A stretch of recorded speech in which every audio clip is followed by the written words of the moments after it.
I am the Tofu Golem. Please enjoy the video. In this video, I will explain how to use data from another phone.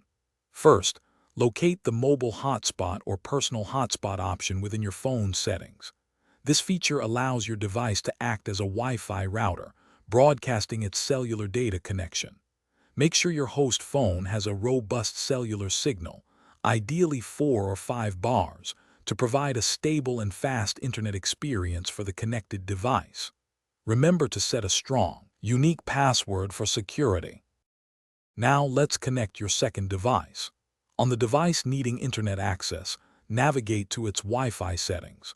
You should see a list of available Wi-Fi networks. Look for the name of the hotspot you just activated on your host phone. Once you've found it, select it, and then carefully enter the password you created.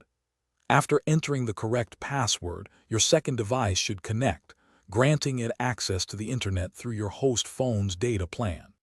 It's crucial to manage your data usage wisely when sharing. Hotspot connections can consume data quickly, especially with activities like streaming video or large downloads. Many phones allow you to track hotspot data usage directly in settings, or even set a specific data limit for the shared connection. Always remember to disable the mobile hotspot feature when you're finished using it. This simple step helps conserve your data allowance and extends your host phone's battery life significantly. Sharing your phone's data offers incredible flexibility, allowing you to get other devices online when Wi-Fi isn't available.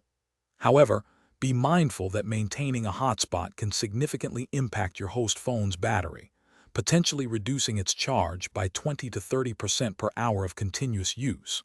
For optimal performance, keep the two devices relatively close, ideally within a range of 10 to 15 feet, to ensure a strong and stable connection. Thanks for watching. Consider subscribing if we helped you today.